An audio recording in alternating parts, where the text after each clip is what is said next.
जो विषय है सुसमाचार। सुसमाचार क्या है? तो जीवन जीने के रूप में हमें सुसमाचार का प्रचार करना चाहिए और करना है, और परमेश्वर हमें और आपको अपने अनुग्रह के द्वारा बचाया है। सो परमेश्वर का जो सुसमाचार है, जो सच्चा सुसमाचार है, आज का दिन में हम देखेंगे कि परमेश्वर का जो सुसमाचार है, अच्छा समाचार, अच्छा सुसमाचार ये है, या अच्छा समाचार ये है कि प्रभु यीशु मसीह इस संसार में आया और वो हम सब के लिए वो मारा गया, वो गाड़ा गया, और वो तीसरे दिन मृतकों में से जी उठा, स्वर्ग में गया, फिर वापस आने वाला है हम सबको जो उसके ऊपर विश्वास करते हैं उनको ले जाने के लिए। तो यदि आप विश्वास नहीं करते हैं तो हम आज का दिन में आपको इस सुसमाचार को बताने के लिए चाहते हैं, जो सुसमाचार हमें क्यों प्रचार करना चाहिए और क्यों हमें उस पर विश्वास करना चाहिए। तो सुसमाचार जो है अनुग्रह है। अनुग्रह, जो पहली बात है वो परमेश्वर का अनुग्रह है, सुसमाचार। और अनुग्रह जो है, अनुग्रह में हम देखते हैं कि स्वर्ग एक मुफ्त दान है। स्वर्ग जो है एक मुफ्त दान है। स्वर्ग को हम खरीद नहीं सकते हैं। स्वर्ग में जाने के लिए हम पैसा दे करके हम उसमें अपना रिजर्वेशन नहीं करवा सकते हैं, अपना कोटा उसको नहीं अर्जित कर सकते हैं पैसा दे करके। लेकिन हम उस जगह में जाने के लिए परमेश्वर ने उसके लिए हमारे लिए प्रयास किया है, क्रूस पर उसने अपने आप को बलिदान दे करके। तो रोमियो की किताब उसका 6 अध्याय और उसका 23 पद के अनुसार हम देखते हैं कि वहाँ पे लिखा है कि पाप की मजदूरी तो मृत्यु है, परंतु परमेश्वर का वरदान हमारे प्रभु यीशु मसीह में अनंत जीवन है। तो वरदान जो है प्रभु यीशु मसीह, स्वर्ग जो है एक मुफ्त दान परमेश्वर की ओर से दिया गया है। हम उसको खरीद नहीं सकते हैं और उसको हम किसी चीज़ से हम उसको दे करके अर्जित नहीं कर सकते हैं, कमा नहीं सकते हैं। तो परमेश्वर ने हमें इसे मुफ्त में दिया है और इसलिए हमें मुफ्त में प्राप्त कर सकते हैं। तो परमेश्वर का वचन कहता है क्योंकि पाप की मजदूरी तो मृत्यु है। पाप का जो मजदूरी है या पाप का जो प्रतिफल है वो मृत्यु है। कोई भी पाप, बाइबल छोटा पाप बड़ा पाप नहीं, पाप है तो पाप है। पाप का जो मजदूरी है, पाप का जो प्रतिफल है वो है मृत्यु। तो हर एक व्यक्ति जो पाप करता है वो मरेगा और वो अपने पापों में मरेगा। और मरने का मतलब यह है कि हमारा संबंध जो परमेश्वर पिता के साथ में है वो टूट जाना, अलग हो जाना, या हम परमेश्वर की उपस्थिति से अलग हो जाते हैं। तो सुसमाचार यही है कि परमेश्वर का जो अनुग्रह है ये मुफ्त में है और हम परमेश्वर के वरदान को खरीद नहीं सकते हैं। हम उसको किसी भी चीज़ से तुलना करके हम उसको प्राप्त नहीं कर सकते हैं, लेकिन परमेश्वर हमें मुफ्त में देता है। तो स्वर्ग एक मुफ्त दान है जिसको कमाया नहीं जा सकता है और इसे पाया या कमाया नहीं जा सकता है, क्योंकि परमेश्वर ने इसे मुफ्त में दिया है, फ्री में दिया है और हम उसे फ्री में प्राप्त कर सकते हैं। इफिसियों की किताब उसका 2 अध्याय उसका 8 और 9 पद में इस प्रकार से लिखा है यहाँ पर, क्योंकि विश्वास के द्वारा अनुग्रह ही से तुम्हारा उद्धार हुआ। यदि हम यीशु मसीह के ऊपर विश्वास करते हैं क्या कि यीशु मसीह हमारे पापों के लिए वो आया, वो मारा गया, वो गाड़ा गया और वो तीसरे दिन मृतकों में से जी उठा, स्वर्ग में गया, फिर वापस आएगा हमें और आपको ले जाने के लिए। तो ये विश्वास जब हम करते हैं और अपने पापों को अंगीकार करते हैं कि हाँ हमने आपका विरोध में पाप किया है, आपका व्यवस्था के विरोध में पाप किया है, तो हम उद्धार को प्राप्त करेंगे। यदि हम उसको अपने पापों से मन नहीं फिराते हैं, अपने पापों से हम फिरते नहीं हैं, तो हम उद्धार को नहीं प्राप्त कर सकते हैं। तो परमेश्वर का वचन कहता है यहाँ पे कि क्योंकि विश्वास के द्वारा अनुग्रह ही से तुम्हारा उद्धार हुआ है और ये तुम्हारी ओर से नहीं वरन परमेश्वर का दान है। ये जो अनुग्रह है इसको हम किसी चीज़ से खरीद नहीं सकते हैं, लेकिन हम उसको प्राप्त कर सकते हैं। तो ये दान है। दान जो है उसका कीमत नहीं देखा जाता है, या कोई कोई चीज़ किसी को गिफ्ट देता है तो वो चाहे वो 2 रुपए की हो या 1000 रुपए का ही हो या लाखों रुपए की हो, उसकी कीमत नहीं देखी जाती है वहाँ पे। वो एक गिफ्ट है, एक भेंट है, एक दान है वो, जो किसी के द्वारा दिया गया है आपको। तो यहाँ पर भी परमेश्वर का वचन कहता है, क्योंकि विश्वास के द्वारा अनुग्रह ही से तुम्हारा उद्धार हुआ। हमारा जो उद्धार हुआ है वो विश्वास के द्वारा हुआ है, और दूसरा परमेश्वर के अनुग्रह के द्वारा हुआ है। फिर कहता है ये हमारी ओर से नहीं या तुम्हारी ओर से नहीं है, ये है परमेश्वर का दान है। और तब फिर कहता है 9 पद में, पौलुस इफिसियों की किताब को लिखते हुए कहते हैं कि यह कार्यों के कारण नहीं है कि कोई घमंड करे। ये हमारे काम के कारण नहीं है कि हमने अच्छा काम किया है तब हमें क्या मिला है, ये दान मिला है। हमारे अच्छे कामों के कारण हमें ये नहीं मिलता है, लेकिन बाइबल कहती है हमारे काम जो है मैले चिथड़ों के समान है। यशायाह की किताब उसका 64 अध्याय उसका शायद 5वां पद में कि 8वें पद में इस प्रकार से है। यशायाह की किताब उसका 64 अध्याय और उसका 6 पद में है। यहाँ पे लिखा है कि हम तो सब के सब अशुद्ध मनुष्य के से हैं और हमारे धर्म के काम मैले चिथड़ों के समान है। हमारे काम कैसे हैं परमेश्वर का दृष्टि में?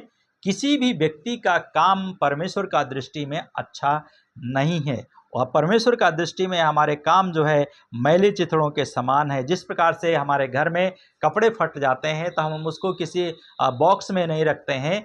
कुछ चीज़ें होती हैं जिसको हम कुछ साफ करने के लिए, पोंछने के लिए हम लोग क्या करते हैं, कपड़े को रखते हैं। लेकिन बाकी जो चिथड़े हो जाते हैं, फट जाते हैं, उसको हम क्या करते हैं, जला देते हैं या फेंक देते हैं बाहर कूड़े कचड़े में।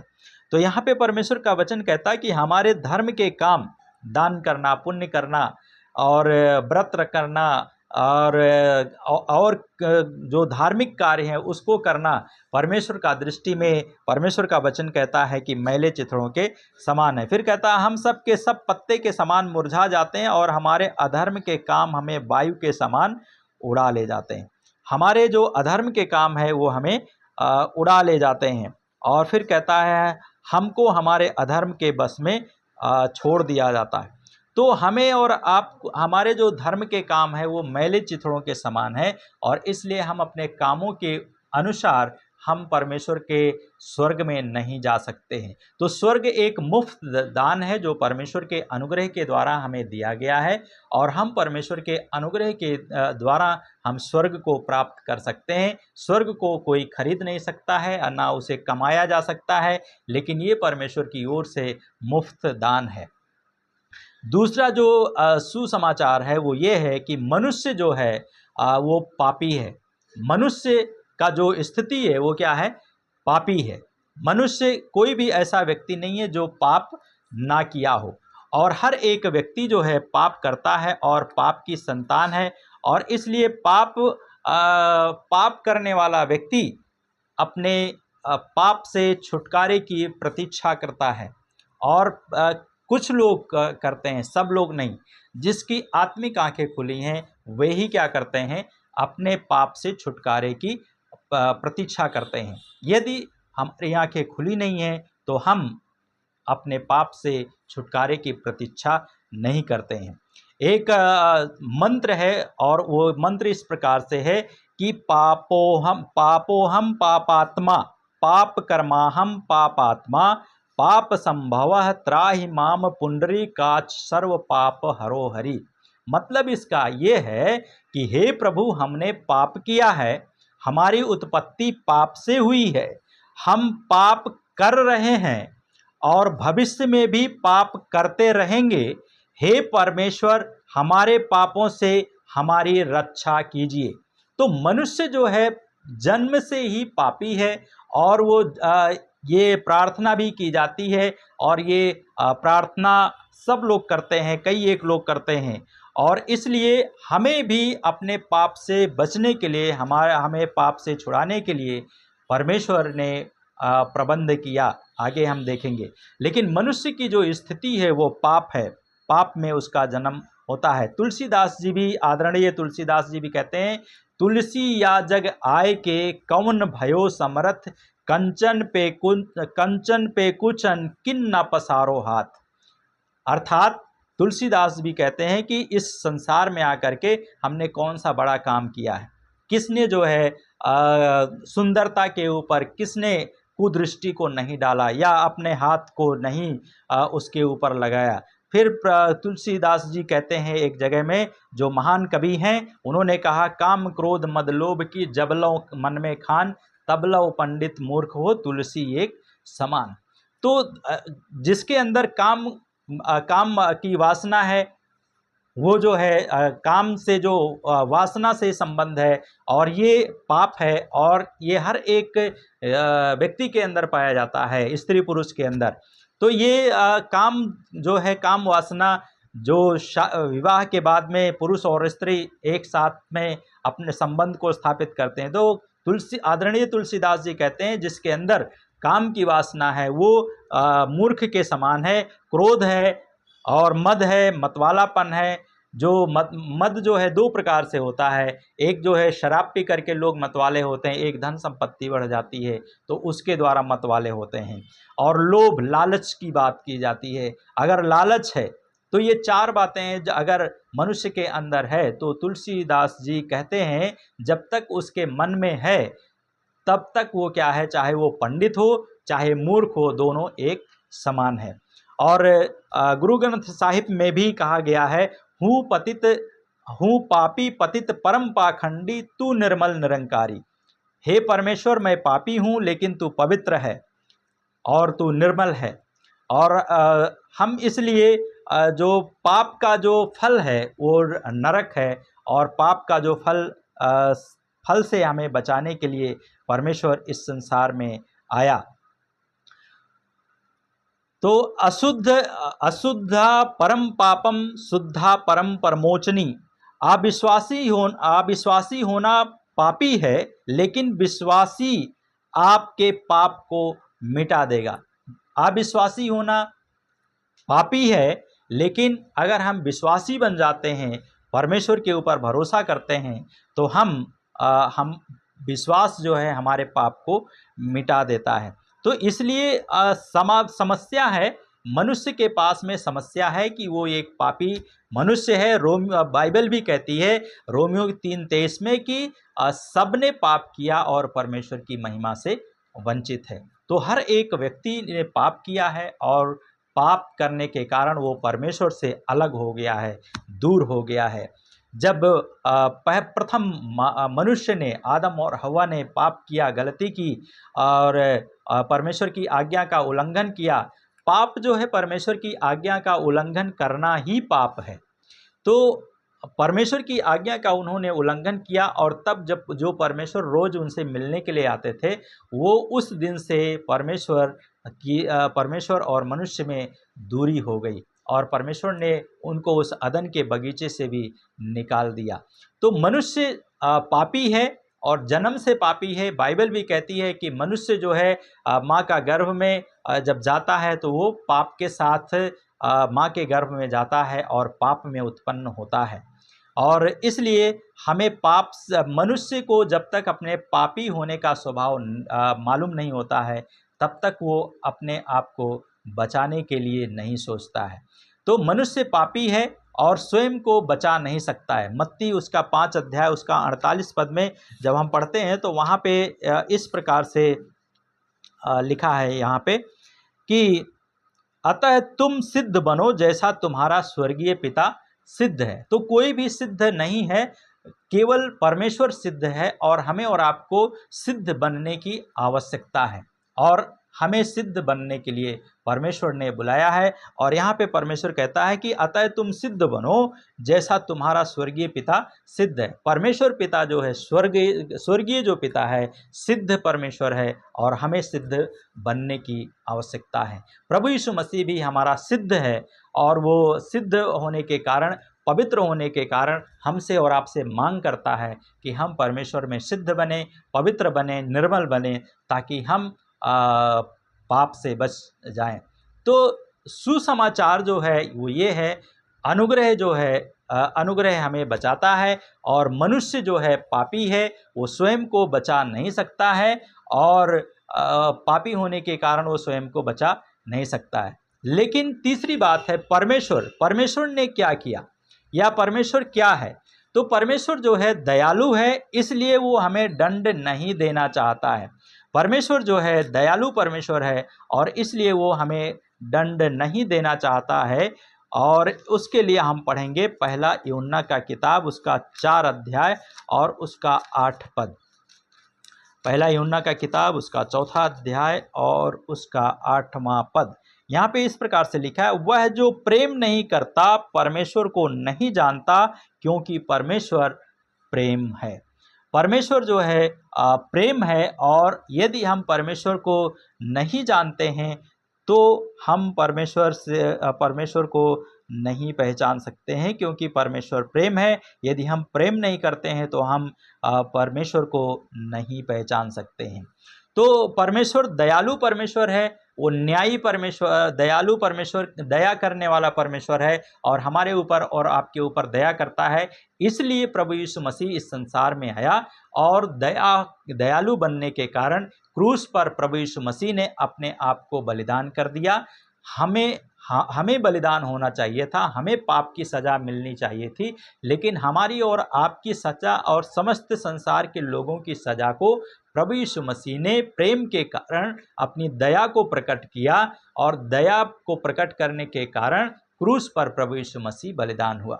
और यूहन्ना 3:16 में लिखा है कि क्योंकि परमेश्वर ने जगत से ऐसा प्रेम किया कि उसने अपना एकलौता पुत्र दे दिया, ताकि जो कोई उस पर विश्वास करे वो नाश ना हो परंतु अनंत जीवन पाए।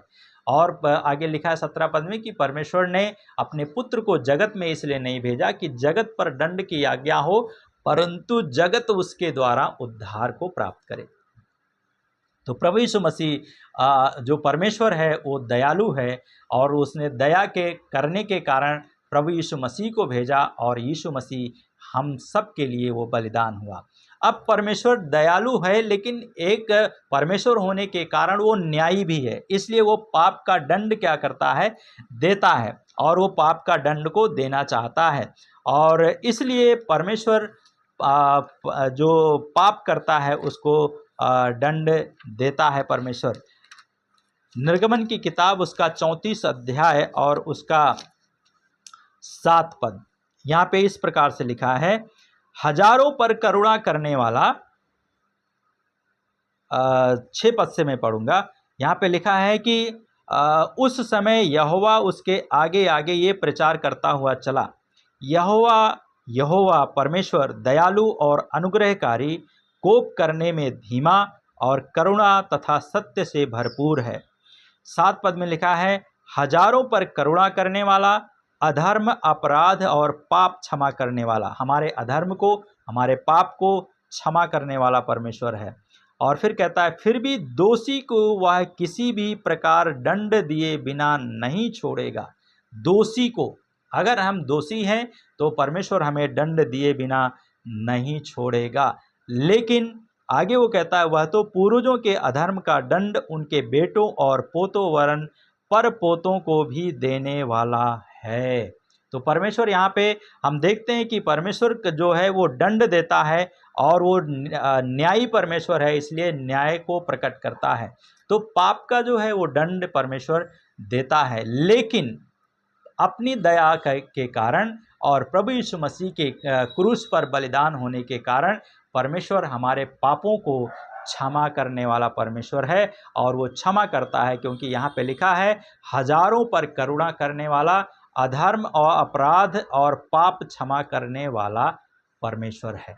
तो प्रभु यीशु मसीह ने हमारे और आपके पाप के लिए इस संसार में आया। यीशु मसीह आए तो उन्होंने कहा, मैं धर्मियों को नहीं परंतु पापियों को बचाने के लिए इस संसार में आया हूँ। तो प्रभु यीशु मसीह धर्मियों को बचाने के लिए नहीं, लेकिन पापियों को बचाने के लिए इस संसार में प्रभु यीशु मसीह आए, और उन्होंने हमारे पाप को अपने ऊपर ले लिया। बाइबल कहती है कि प्रभु यीशु मसीह ने अपने ऊपर समस्त संसार के लोगों के पापों को अपने ऊपर ले लिया और अपने ऊपर लेकर के क्या किया, उन्होंने क्रूस पर वो चढ़ गए। तो प्रभु यीशु मसीह की ने कहा, अपने जीवित रहते हुए भी उन्होंने कहा, मैं मारा जाऊंगा, मैं गाड़ा जाऊंगा, लेकिन मैं तीसरे दिन मृतकों में से जी उठूंगा। तुम डरना नहीं, घबराना नहीं, और तुम भयभीत नहीं होना, चिंतित नहीं होना, मैं तीसरे दिन फिर जी उठूंगा। और प्रभु यीशु मसीह अपने वचन के अनुसार वो मारे गए और वो गाड़े गए और तीसरे दिन वे मृतकों में से जी उठे। तब चौथी बात है मसीह। अब मसीह कौन है? मसीह जो है अनंत परमेश्वर और मनुष्य है। यूहन्ना का सुसमाचार 1 अध्याय और उसका 1 पद और 14 पद, यहाँ पर हम लोग देखते हैं कि आदि में वचन था और वचन परमेश्वर के साथ था। इस बात को हम लोग यूहन्ना का सुसमाचार में पढ़ते हैं। तो यहाँ पे लिखा है, आदि में वचन था और वचन परमेश्वर के साथ था और वचन परमेश्वर था। वचन, जब मरियम के पास में स्वर्गदूत आया तो स्वर्गदूत आने के बाद में मरियम को सलाम किया और सलाम करने के बाद में वचन बोला कि तू गर्भवती होगी और तू एक बालक को उत्पन्न करेगी और तू उसका नाम यीशु रखना, इम्मानुएल रखना। यीशु का मतलब है कि वो हमारे पापों को क्षमा करेगा, और इम्मानुएल का मतलब है परमेश्वर हमारे संग संग है। तो यीशु हमें हमारे पापों से हमारा उद्धार करेगा। तो यीशु जो है वो वचन है और वचन देहधारी हुआ। और गुरु ग्रंथ साहिब में भी लिखा है, शब्द गहे सो पंथ चलावे, बिना शब्द नहीं मार्ग पावे, शब्द पुरुष शब्द गुरु राई, बिना शब्द नहीं जीव मुक्ताई, शब्द बिना सूरत आंधरी, कहो कहाँ को जाए, द्वार न पावे शब्द का, फिर झटका खाए, यत्न अनोखे कर लिए, जब तब पूजा ध्यान, जाए शब्द से मुक्ति होए, सो न पड़ा पहचान। तो ये शब्द जो है प्रभु यीशु मसीह है। और कबीरदास जी ने भी शब्द के ऊपर भी बहुत कुछ उन्होंने कुछ चीज़ों को कहा है। तो शब्द जो है प्रभु यीशु मसीह है, वाणी शब्द, और परमेश्वर का जो वाणी है, शब्द है, संदेश लेकर के स्वर्गदूत जिब्राइल के पास में आया और वो क्या हो गया, मरियम के अंदर उसका कोख में गया और कोख में जाने के बाद में वो गर्भ को धारण किया और मनुष्य बना। मनुष्य को बचाने के लिए परमेश्वर को मनुष्य बनना पड़ा और प्रभु यीशु मसीह हम सबको बचाने के लिए मनुष्य बना। जिस प्रकार से यदि आप हॉस्पिटल में जाते हैं और बीमार हो जाते हैं और आपको ब्लड की ज़रूरत पड़ती है और ब्लड आपको चाहिए तो किसी इंसान का चाहिए, ये नहीं कि किसी बकरे का चाहिए, मुर्गे का चाहिए या और किसी जानवर का चाहिए, किसी का नहीं चाहिए। इंसान को बचाने के लिए इंसान का लहू चाहिए। प्रभु यीशु मसीह मनुष्य बना और अपना लहू बहाया, और अपना लहू इसलिए बहाया ताकि सारी मानव जाति को परमेश्वर क्या करे, बचा सके, उनके पापों से उनका उद्धार कर सके। तो ये है प्रभु यीशु मसीह जो अनंत पर मनुष्य और परमेश्वर है। और उसने वो क्या हुआ, देहधारी हुआ। यूहन्ना का सुसमाचार 1 अध्याय 14 पद में लिखा है, और वचन जो अनुग्रह और सच्चाई से परिपूर्ण था देहधारी हुआ और हमारे बीच में निवास किया, और हमने उसकी ऐसी महिमा देखी जैसे पिता के एकलौते की महिमा। तो वचन देहधारी हुआ, फिर वो प्रकट हुआ। बाइबल कहती है कि परमेश्वर को किसी ने कभी नहीं देखा, लेकिन प्रभु यीशु मसीह ने क्या किया, परमेश्वर का एकलौता जो पिता की गोद में है उसी ने उसे प्रकट किया। परमेश्वर ने क्या किया, यीशु मसीह के द्वारा अपने आप को इस संसार में प्रकट किया। और इसलिए प्रभु यीशु मसीह हमारे लिए और आपके लिए इस संसार में है। तो मसीह जो है वो अनंत परमेश्वर मनुष्य है, और उसने क्या किया, हमारे पापों के दंड का भुगतान करने तथा हमारे उद्धार के लिए स्वर्ग में एक स्थान खरीदने के लिए वह क्रूस पर मर गया और मृतकों में से जीवित हो उठा। प्रभु यीशु मसीह ने, हम मनुष्य जब आया इस संसार में तो उसने क्या किया? वो कौन है? वो अनंत परमेश्वर है। प्रभु यीशु मसीह अनंत परमेश्वर है। और प्रभु यीशु मसीह ने क्या किया? उसने हमारे पाप से, हमारे पाप के दंड का भुगतान करने के लिए, हमारे लिए स्वर्ग में एक स्थान खरीदने के लिए प्रभु यीशु मसीह क्रूस पर वो मर गया और मृतकों में से फिर वो तीसरे दिन जीवित हो गया।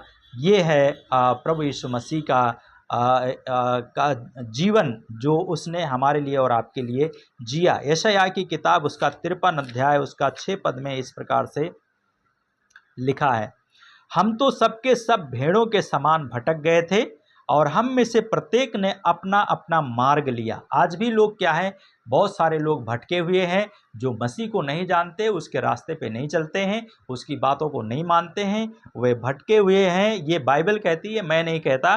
फिर कह रहा है यहाँ पे, हम में से प्रत्येक ने अपना अपना मार्ग लिया। मतलब जैसा हमारा मन कहता है हम वैसा अपना मार्ग चुनाव कर लेते हैं। हमारा मार्ग झगड़ा करने का करता है तो हम झगड़ा चुनाव कर लेते हैं। यदि हमारा मन किसी को मारपीट करने का करता है तो उसको मारना पीटना शुरू कर देते हैं। यदि हमारा मन किसी का कोई अच्छा काम कर रहा है उसका विरोध करने का करता है तो हम विरोध करना शुरू कर देते हैं।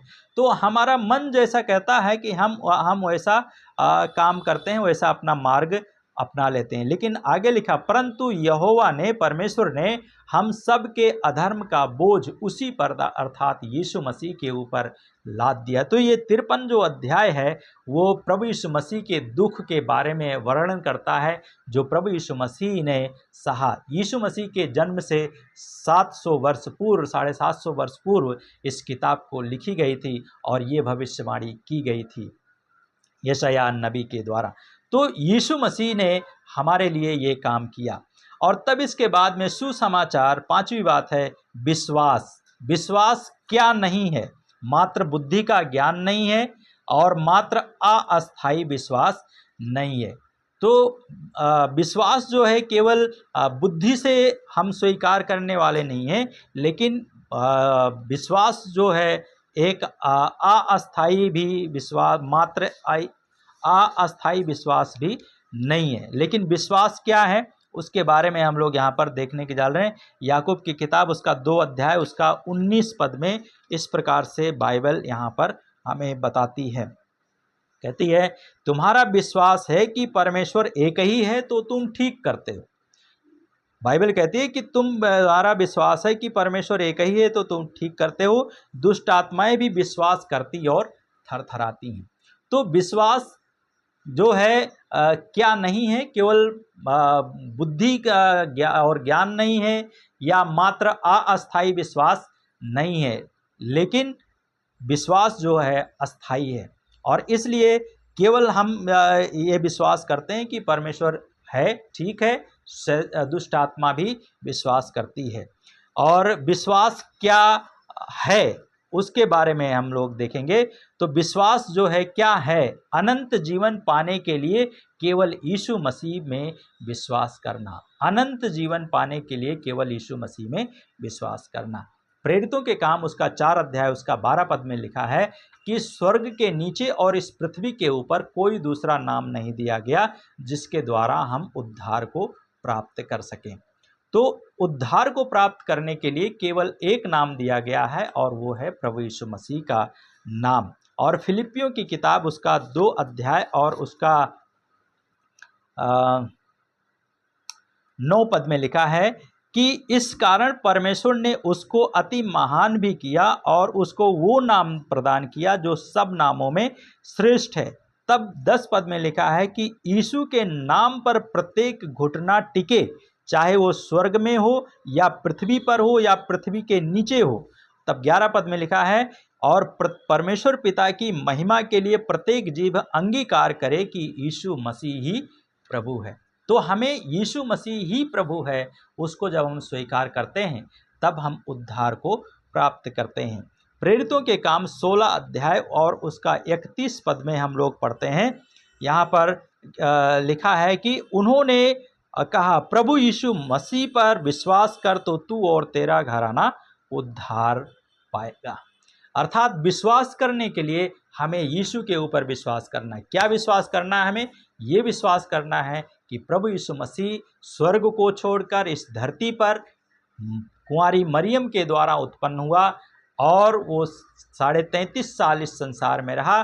30 साल तक वो अपने पिता के घर में था और 30 साल के बाद में वो अपने पिता के घर को छोड़ा और 3.5 साल उसने सेवा की, परमेश्वर के राज्य का प्रचार किया और परमेश्वर के राज्य का प्रचार करके उसने क्या किया, शिष्यों को 12 मुख्य शिष्य को बनाया और 70 और शिष्य थे और उसके साथ में और भी शिष्य थे, लेकिन जो बाइबल कहती है 12 प्रेरित थे और 12 प्रेरितों ने इस संसार में यीशु मसीह के वचन का प्रचार किया और तब उसके बाद में उन्होंने विश्वास किया और यीशु मसीह कोढ़ियों को शुद्ध किया, पापियों के पाप को क्षमा किया और कई एक प्रकार के रोगियों को चंगा किया और लहू से बहने वाले लोगों को चंगा किया, दुष्ट आत्माओं से ग्रसित लोगों को चंगा किया, बीमारों को चंगा किया, मुर्दों को जिंदा किया, जो केवल और केवल परमेश्वर का काम है।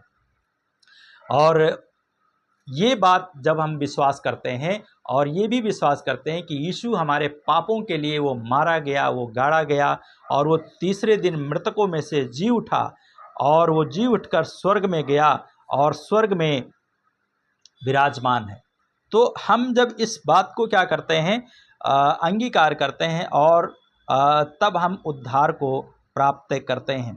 तो बाइबल कहती है कि पवित्र शास्त्र के अनुसार मसीह हमारे पापों के लिए मरा और गाड़ा गया तथा पवित्र शास्त्र के अनुसार तीसरे दिन जी भी उठा और वह कैफा को दिखाई दिया, फिर 12 को दिखाई दिया, इसके पश्चात वो 500 से अधिक लोगों को भी दिखाई दिया।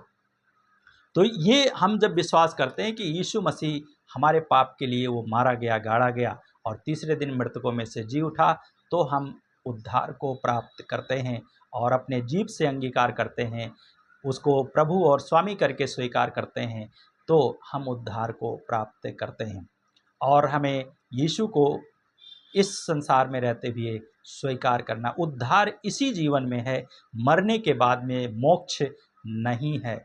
मरने के बाद केवल 2 चीज़ें हैं, न्याय होगा, स्वर्ग में जाएंगे या नरक में जाएंगे। स्वर्ग में सब लोग जाना चाहते हैं, नरक में कोई नहीं जाना चाहते हैं। यीशु मसीह ने कहा, मार्ग, सत्य और जीवन मैं ही हूँ, बिना मेरे द्वारा कोई पिता के पास नहीं पहुँच सकता है।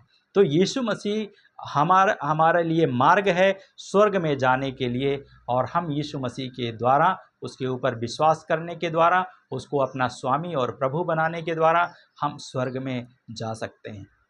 आइए प्रार्थना करें। प्रभु यीशु, हम धन्यवाद देते हैं आज का दिन के लिए कि आज हमने सुसमाचार के बारे में सुना पर कि परमेश्वर अनुग्रह जो है वो एक मुफ्त दान है स्वर्ग, और स्वर्ग को हम खरीद नहीं सकते हैं और इसे पाया और कमाया नहीं जा सकता है। मनुष्य पापी है और वो स्वयं को बचा नहीं सकता है। परमेश्वर दयालु है, इसलिए हमें वो दंड नहीं देना चाहता है, लेकिन परमेश्वर न्यायी भी है, इसलिए पाप का दंड अवश्य देगा।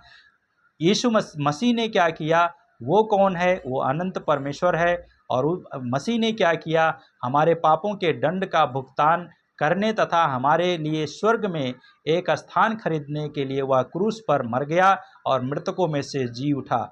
विश्वास करना है हमें। क्या विश्वास करना है, क्या विश्वास क्या नहीं है? केवल मात्र बुद्धि का ज्ञान नहीं है, मात्र अस्थायी विश्वास नहीं है, लेकिन विश्वास क्या है?